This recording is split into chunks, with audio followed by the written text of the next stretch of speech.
Okay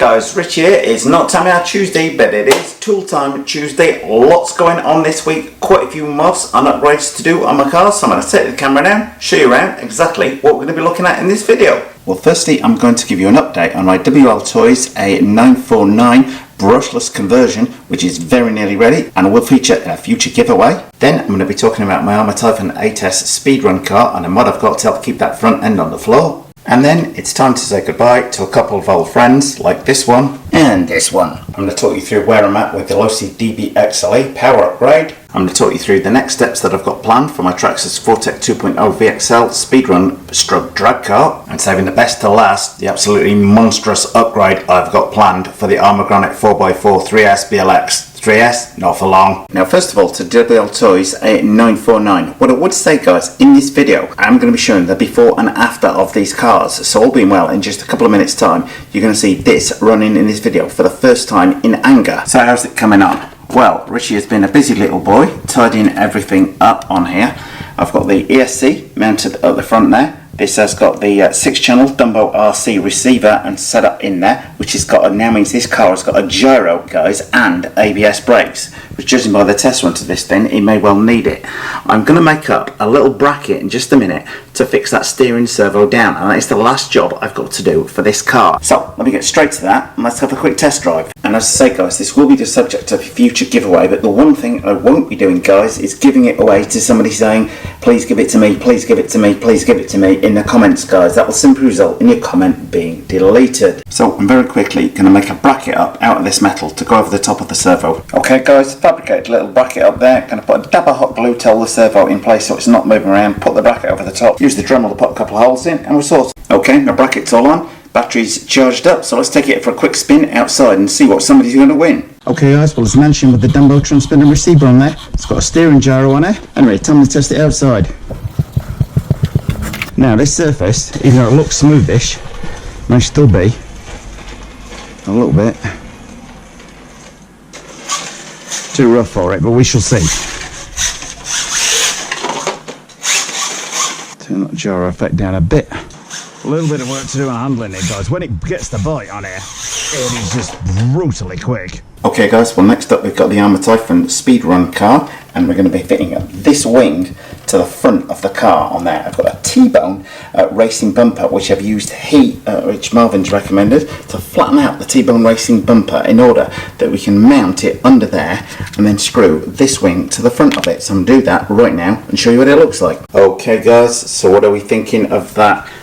I think that should, fingers crossed, provide just enough downforce at the front there without getting too much drag or pushing it too far into the ground. But I'm only going to know by testing, so that will have to wait for another day. So if you don't want to miss the speed run of this car, then don't forget to subscribe. Anyway boys, on to the next car. And I did say it was time to say goodbye to a couple of cars guys, and one of them I'm saying goodbye to is the Armour Big Rock 4x4 3S BLX. I've had a great time, great fun with this car. I would highly recommend getting one of these if you've got around about 320 bucks to spend and you want 50-mile-an-hour performance and fairly bulletproof in terms of reliability, then I would highly recommend the Armour Big Rock. But it's got to go because I have got the new Armour Infraction and the new Limitless on the way to me, all being well boys. And it's also time to say goodbye to the Red Cat Gen 8 Crawler guys. Again, the same reasons, I need the space, new cars coming into the fleet. And I've got this crawler kit which I'm going to be building up live later on this week,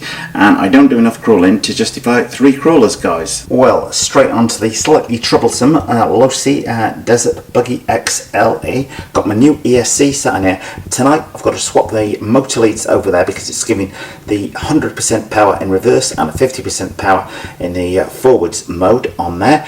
But no matter what mode it's in, it still keeps throwing that pinion gear back there guys. So I have got no choice, but I'm going to take the motor off tonight and I'm going to drill a very small indentation into the motor shaft where the grub screw is going to sit, because I've tested the motor with the gear off and the shaft is running absolutely dead center and true. The spur gear is showing no signs of wobbling from side to side on there.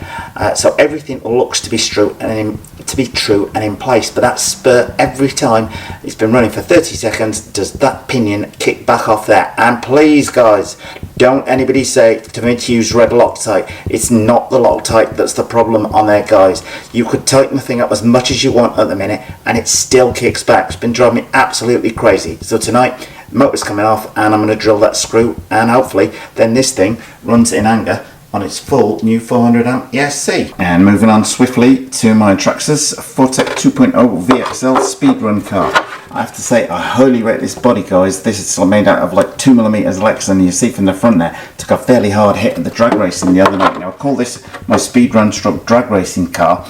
In this setup, it was actually running the other night when it's set up more for speed runs than it was for drag racing, because it's got the smaller foam tyres on the back as opposed to the 45mm foam tyres I have been running, and it gets a little bit lively under full throttle on these things. The back will wiggle around. With the 45mm foams it doesn't, so I am tempted for the drag racing nights to run the 45mm foams on the back and the other body, the Aston Martin body, also done in the Gulf Racing colours, on there, and maybe add a little bit of weight in the front. But more to the point, I was happy enough with the spec of this running on 4S the other night to try it on 6S. However, while I can squeeze a 6S pack in, I cannot shut the battery tray. So my thought is this, and please do tell me your thoughts on this, guys.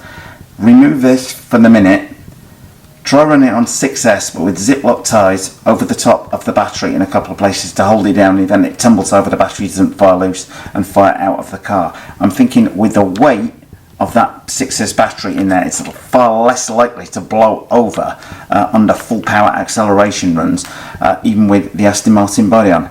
Just my thoughts, guys. Please do have your say in the comment section below the video. So that's what I'm thinking at the minute. 45mm foams on, 6S battery for the drag racing, and the Aston Martin body for the drag racing on there. That body for the speed runs, the narrow tyres on the back, and I'm still tempted to fit this 6S battery for the speed runs as well.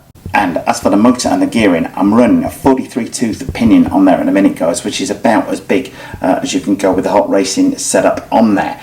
But I am tempted to see how much speed I can get out of this speedrun body with that motor. But I think my next step, if I want to go absolutely hellfire like that on speedruns, is going to be to change the motor. All suggestions on that most welcome. And guys, I did say I'd got something big in terms of an upgrade planned for the Armour Granite 4x4 3S BLX, or should I say soon to be 4S BLX. That's right, I've got a 4S motor and a 4S ESC ready to put in to this car tomorrow, boys. I'm hopefully going to do a live video of the install, so if you'd like to see that, please say in the comment section below the video if that is of interest. I think this thing should be absolute blast to drive on 4S. I actually converted, if people remember, my original Granite 4x4 to run on 4S and subsequently 6S. Bit of a handful to say the least on 6S. 4S, there's still quite a lot of power on that, so we'll be interested to see what this goes at with the proper Armour 4S motor in there. Anyway guys, that's it for this week's RC Tool Time Tuesday. A lot for me to be getting on with tonight,